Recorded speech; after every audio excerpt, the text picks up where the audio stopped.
Bonjour à tous, merci de nous rejoindre dans l'actualité. Cérémonie d'ouverture hier soir des Jeux africains de la jeunesse, un spectacle haut en couleurs et riche en sonorités et mouvements a marqué la soirée des Jeux continentaux auxquels participent quelques 3000 athlètes.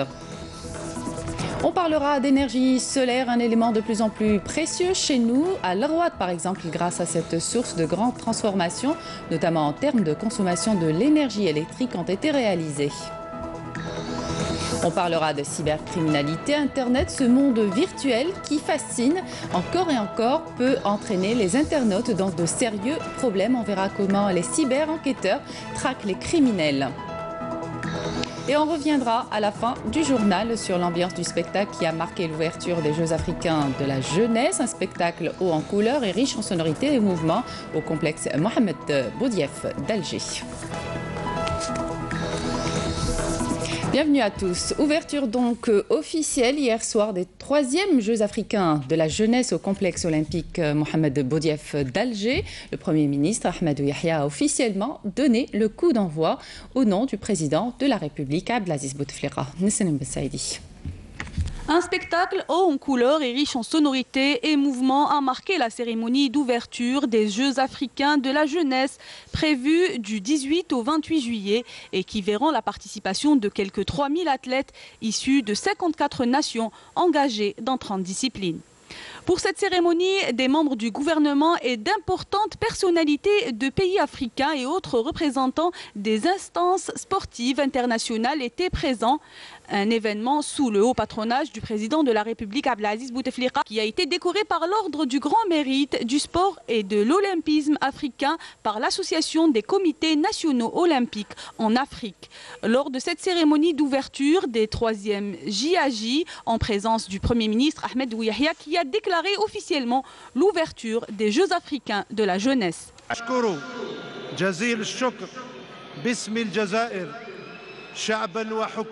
Au nom de l'Algérie, de son peuple et de son gouvernement, je remercie les comités olympiques nationaux en Afrique pour cette distinction.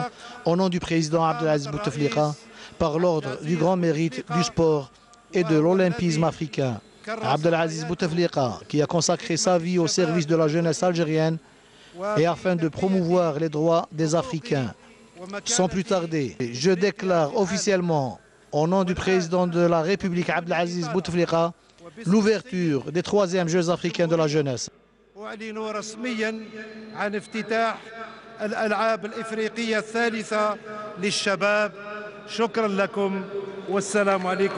La première partie de la cérémonie a été réservée aux aspects protocolaires qui a vu les délégations des pays participants à ces Jeux défiler l'une derrière l'autre et qui ont pu écouter les remerciements du ministre de la Jeunesse et des Sports, Mohamed Hattab, qui a affirmé que l'Algérie s'engage à ne ménager aucun effort en vue de la consolidation du partenariat africain dans le domaine sportif. Vient ensuite Mohamed Abou Qassem, le secrétaire général de l'instance africaine, pour sa part, qui s'est arrêté sur les efforts de l'Algérie pour la promotion du secteur de la jeunesse et des sports. Et enfin, le président du comité international olympique, Thomas Bach, qui a souhaité une bonne chance aux participants. Bonne chance à vous tous. À vous tous à Alger, un grand merci. Je vous souhaite une très belle cérémonie d'ouverture. L'Algérie visera également à travers ces Jeux la première place au classement général avec une délégation de 432 athlètes. Une délégation représentant la Commission des Affaires étrangères du Parlement européen entame une visite de travail en Algérie. À sa tête, David McAllister, qui a été reçu par le président de l'Assemblée populaire nationale, Saïd Bouhadja.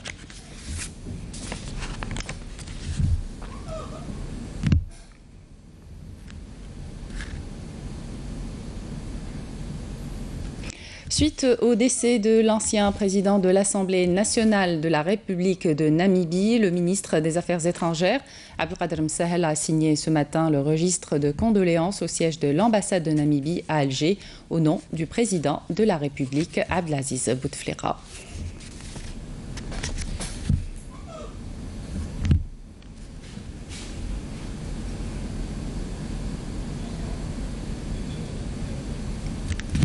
Et puis cette information qui devrait intéresser les nouveaux bacheliers, la période des préinscriptions et inscriptions définitives au titre de l'année universitaire 2018-2019 s'étalera du 26 juillet au 16 septembre 2018. Et sachez que les résultats des examens du baccalauréat seront disponibles ce soir à partir de 20 h sur le site de l'Office national des examens et des concours au niveau des établissements scolaires ou bien par SMS.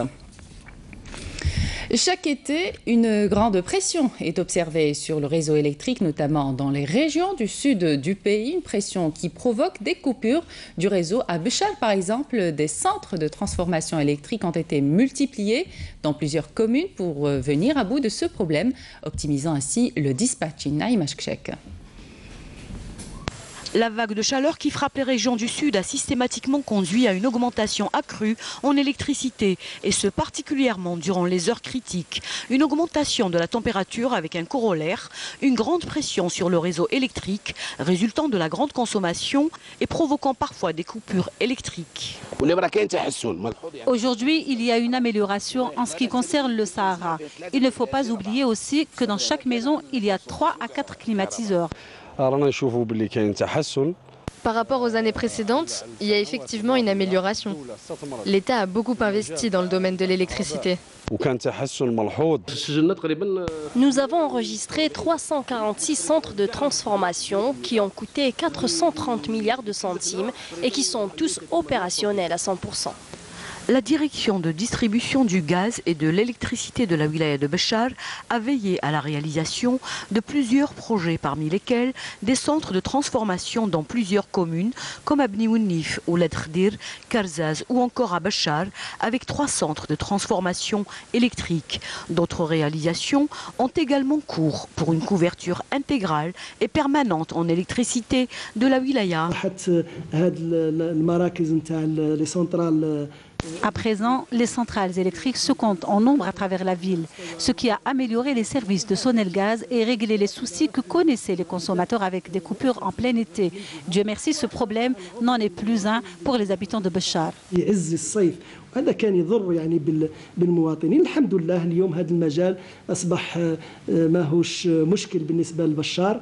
Un programme urgent avec des moyens substantiels importants permet enfin à la wilaya de Béchar un été serein sans les coupures d'électricité qu'appréhendaient tant les habitants. L'Arwat, une wilaya verte, si l'on croit les spécialistes. Depuis quelques années, cette wilaya des hauts plateaux a connu de grandes transformations, notamment en termes de consommation de l'énergie électrique. Karim Haïfa. Le jardin botanique oasien de l'Arwat, un écrin de verdure de 26 hectares implanté au cœur de la ville, un jardin 100% écolo car ici tout fonctionne grâce à l'énergie solaire, à l'instar de l'éclairage ou encore des 4 forages dédiés à l'irrigation des plantes. Le jardin botanique consommait auparavant plus de 25 kW en énergie électrique. Aujourd'hui, sa consommation est d'à peine 8 kW. Une grande différence entre hier et aujourd'hui grâce au changement des lampes fonctionnant au sodium en lampes LED beaucoup moins énergivores.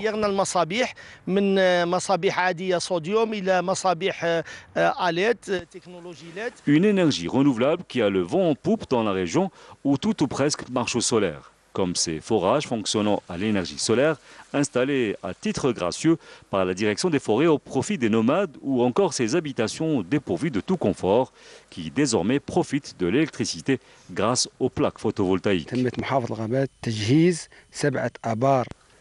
La direction des forêts a installé et équipé 7 puits et points d'eau en énergie solaire avec des plaques photovoltaïques pour sédentariser les nomades de la région avec leurs cheptels.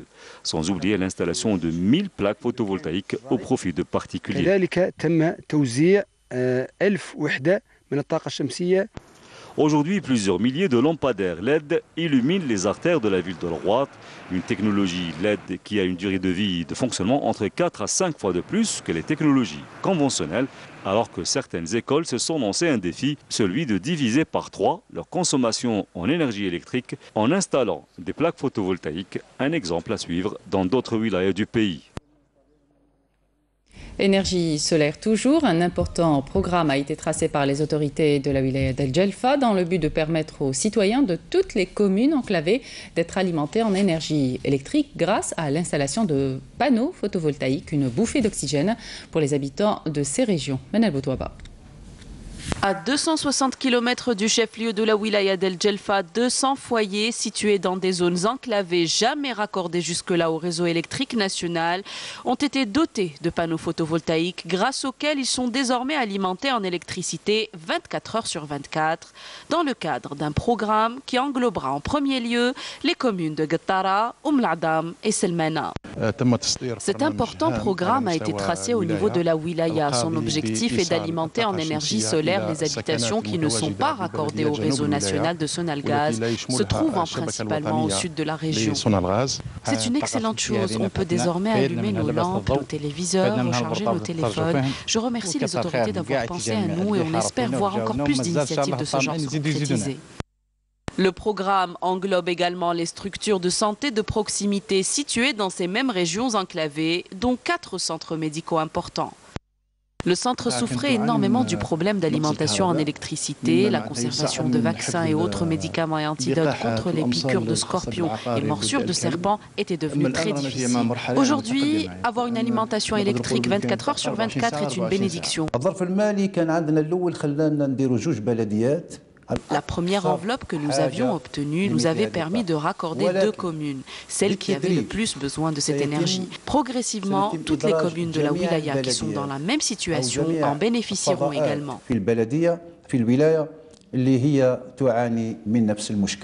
Suivant sur la liste des structures prioritaires, les établissements scolaires.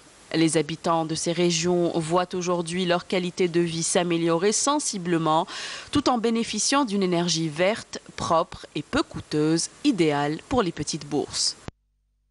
C'était pour lui une opportunité à ne pas manquer. Après une dizaine d'années comme importateur de produits finis dans la filière électronique, Abdelkrim décide de profiter des facilitations des pouvoirs publics pour se reconvertir dans l'assemblage de kits dans le même créneau. Le projet marche très bien. Son défi est désormais de passer à l'intégration. Reportage Abdelmajid Bankrassi. L'industrie électronique est en train de prendre sa place confortablement en Algérie.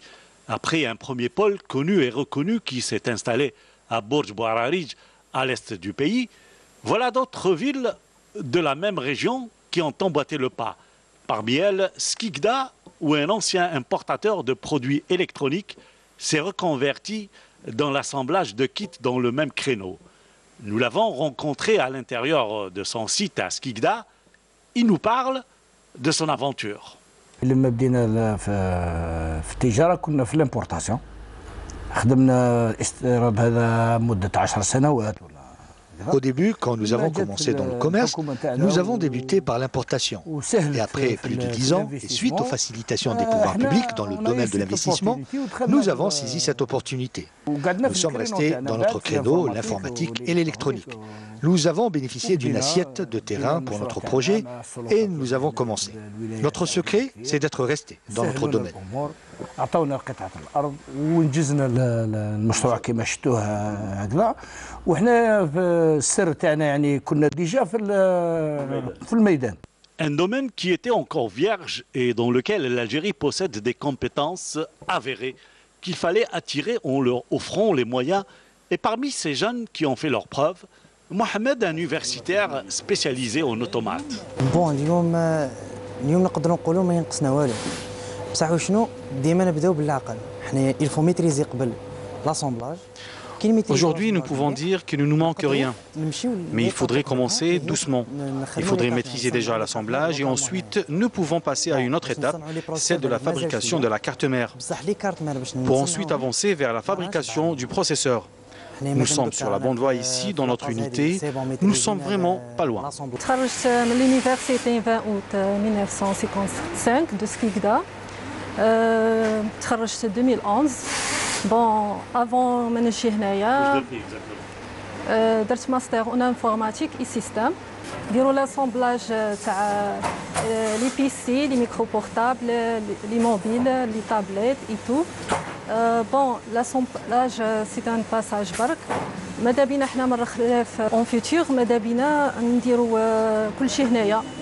souhait donc pour les techniciens et ingénieurs de l'entreprise, c'est de passer du stade de l'assemblage à celui de la fabrication ou de l'intégration. C'est aussi l'objectif du porteur de projet. L'ambition, c'est dans l'intégration. C'est l'intégration.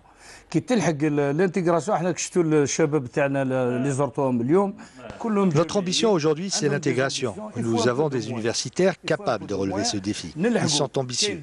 Il suffit de mettre les moyens. Il y a deux phases. Celle des composants électroniques pour les tablettes et les smartphones que nous pouvons fabriquer et celle des programmes que nos jeunes peuvent également développer. Des jeunes capables et compétents, pourvu qu'on leur fasse confiance.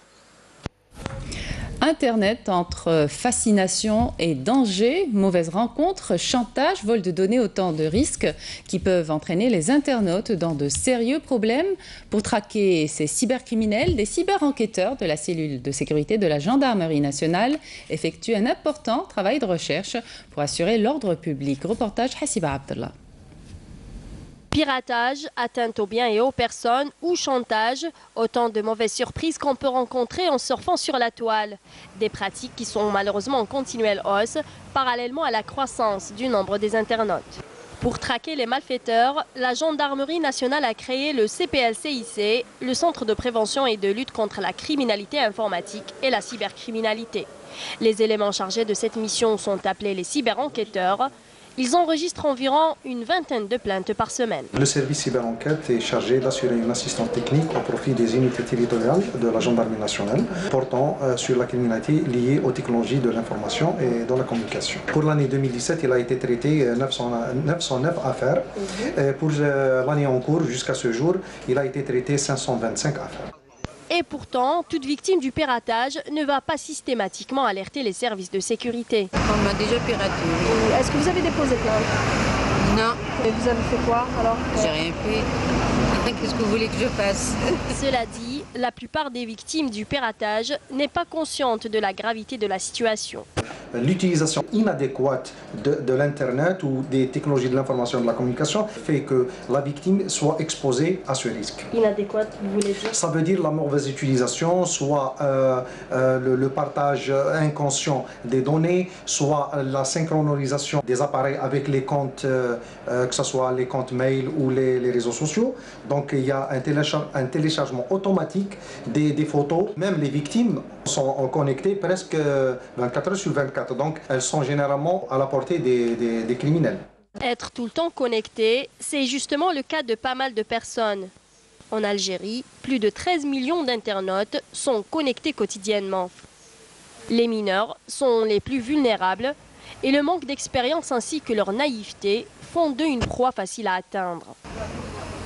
À Alger, nous avons rencontré 3 adolescents. Ils ont 13 ans et ils ont chacun un compte Facebook. Moi, je n'ai que mes amis sur Facebook. Pour ma part, mes amis et des membres de ma famille. J'ajoute tout le monde. J'ai 5 amis sur Facebook que je ne connais pas. Vos parents sont-ils au courant? Oui, bien sûr. Pas vraiment. En fait, tous les parents ne s'y connaissent pas forcément en informatique. Les enfants sont alors seuls à surfer sur le net et ils peuvent tomber sur une personne malveillante à tout moment. C'est pour cela que le CPLCIC a dédié tout un service à la protection de cette tranche. Dans le cadre de l'exécution de la loi 1215 du 15 juillet 2015, portant sur la protection des enfants, le service dispose d'un bureau spécialisé pour la protection des enfants sur Internet. Généralement, il y a un taux de 10 ou 12% des affaires traitées durant l'année. Généralement, c'est la diffusion de photos, c'est l'atteinte à la vie privée des mineurs et le chantage. Des fois, il y a des enquêtes qui sont déclenchées directement par le centre sur ordre de M. le procureur général en collaboration avec les unités territoriales concernées quand on constate par notre service qui est la veille opérationnelle des faits portant atteinte aux mineurs sur Internet. Le meilleur conseil que je peux donner généralement aux parents, c'est de gagner la confiance de leurs enfants et d'être toujours en contact. Être à l'abri de tous ces dangers n'est pas toujours évident, mais il est tout de même possible. La vigilance reste le meilleur moyen d'y faire face. Pour les victimes, se diriger vers les forces de sécurité est leur seule issue de secours. Une belle destination à vous proposer ce matin, pleine de fraîcheur en cette période estivale. Le lac Sidi Mohamed Ben Ali à Sidi Bel Abbès, un plan d'eau d'une 50aine d'hectares entouré de pinèdes. Reportage à Malé Sélédir. Situé au pied du mont Tessala, le lac Sidi Mohamed Ben Ali compte parmi les sites naturels les plus visités à Sidi Bel Abbès. Les amoureux de la nature se déplacent de partout pour profiter pleinement de l'air pur et la beauté du paysage. On vient tous les jours ici, c'est un endroit agréable, il n'y a pas où aller à Bel Abbès. Donc on profite de la fraîcheur de cet endroit pour prendre de l'air. Les enfants adorent. Cet endroit me plaît beaucoup. Le paysage est magnifique aussi. Moi j'adore venir ici jouer avec les autres enfants, c'est génial. On vient de temps en temps avec les enfants passer l'après-midi ici. Cela nous permet d'oublier le stress de la ville. On profite du calme et du beau paysage. D'autres profitent de ce site pour pratiquer des activités sportives. À l'exemple de ce groupe de jeunes enfants, membres de l'association Barberousse des sports nautiques, qui viennent pratiquer la voile. On vient pratiquer la voile ici au niveau du lac. Je trouve que c'est un endroit magnifique. Surtout que nous n'avons pas de plage ici à Bel Abbès où pratiquer ce sport. J'adore ce sport. C'est toujours un plaisir de revenir ici au lac pour le pratiquer. On vient 3 fois par semaine, on fait des séances. On a un groupe d'enfants de 6 ans jusqu'à 12 ans. On pratique de la voile au niveau du lac de Sidi Mohamed Ben Ali. Séance normale, à part que les gens de Sidi Bel Abbès ont une vue à l'air du lac, il est dangereux. Bon, je comprends parce que les enfants parce que c'est l'eau douce, c'est tout à fait normal. Pour déjà, l'idée que le lac n'est pas dangereux, déjà, ça demandait beaucoup de temps. Les gens, ils jouent les enfants pour pratiquer cette discipline. S'étendant sur une 50aine d'hectares, le lac Sidi Mohamed Ben Ali constitue l'une des plus importantes réserves de la région. Avec ses rives verdoyantes, il reste l'endroit préféré des Bel Abbésiens. Tipaza, une ville qui possède de nombreuses ruines romaines séduisant des milliers de touristes, des sites classés au patrimoine mondial de l'UNESCO. Néanmoins, ces sites souffrent de manque de guides touristiques. Hasna Zouberi. La wilaya de Tipaza est une ville côtière qui se caractérise par ses beaux paysages, une ville romaine qui possède de nombreux vestiges de l'ancienne cité punique romaine. Inscrite au patrimoine mondial de l'UNESCO, la ville tire son nom des Phéniciens, signifiant lieu de passage ou escale. C'est le côté authentique qui est un petit peu, très authentique et on va dire un peu naturel, qui reste vraiment en l'état. Vraiment, c'est ce qui est le plus saisissant. Et puis bien sûr, la situation géographique qui est vraiment sublime. Vraiment très beau. Oui, c'est la première fois qu'on vient, oui. Vous êtes guidé avec votre ami, c'est ça? Voilà, c'est notre ami qui a préparé le voyage. Voilà. Oui, exactement. Le site, il reste encore un peu sauvage. Il reste dans son état un peu brut, naturel, authentique. Il n'y a pas encore trop de choses refaites maladroitement, trop cimentées. Donc c'est ça qui me plaît. Mais mon préféré en Algérie, c'est Djamila. Djamila, ouais. Pourquoi? Parce que lui, c'est encore plus perdu. Là, on a l'impression vraiment d'être perdu et de bien revivre. Là, il y a beaucoup plus de gens, donc on perd un peu l'authenticité. Nous avons organisé une excursion au profit des écoliers. Le but est de faire découvrir à ces enfants la riche histoire de la wilaya de Tipaza. Ces beaux sites touristiques séduisent de nombreux touristes, aussi bien algériens qu'étrangers. Néanmoins, ces sites manquent de l'absence de guides. Nos guides ici qui nous donnent un peu d'informations sur le site. Ce que j'ai pas vu tout de suite, c'est l'accueil ou des guides éventuellement pour proposer des services d'information sur l'histoire du site ou toute l'histoire de ce site qui est magnifique. Les guides les fahmouna. Justement, on est en train de former des gens, faire l'accueil pour tout de suite هو يسقسيك قال monsieur est-ce que vous avez besoin est-ce que تسحق un guide تسحق un guide le taux تاع لا فيزيت غيد شحال تسوى هذه هي هذه الخدمه راهي تندار il faut juste avoir un peu de patience. Malgré ses richesses géographiques et culturelles, l'Algérie n'est pas vraiment une destination touristique. Aujourd'hui, l'Algérie affirme vouloir développer cette industrie porteuse d'emplois, le meilleur alternative pour les hydrocarbures, mais la route est encore longue.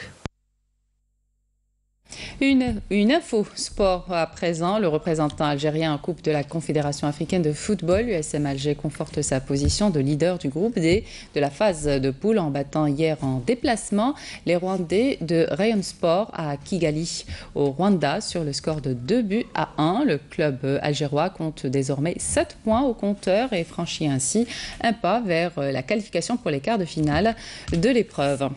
Et on termine avec le spectacle haut en couleurs, riche en sonorités et mouvements qui a marqué le coup d'envoi des Jeux africains de la jeunesse au complexe Mohamed Boudiaf d'Alger hier soir. Un spectacle qui a duré 1h30 et a été exécuté par un nombre impressionnant de danseurs. Il s'est ouvert par un tableau sobre mettant en avant une carte de l'Afrique retraçant la longue histoire de ce continent berceau de l'humanité. Les délégations des pays participant à ces Jeux ont défilé dans la première partie de la soirée, l'une derrière l'autre, mais le moment le plus attendu de la cérémonie, c'était le passage de la délégation algérienne. Monsieur le Président, c'est pour témoigner de notre reconnaissance, ainsi que celle de l'ensemble de la société civile africaine, et en signe de soutien et d'encouragement à votre action en faveur de la paix, de la concorde et de la solidarité, que nous avons tenu à effectuer le déplacement à Alger afin de vous décerner en ce jour la médaille africaine de la paix.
Et c'est la fin de cette édition. Merci de votre attention. Tout de suite, les prévisions météo avec Mina Abed. L'info continue sur le site de la chaîne, sur Facebook et YouTube. Excellente suite de programmes sur notre chaîne.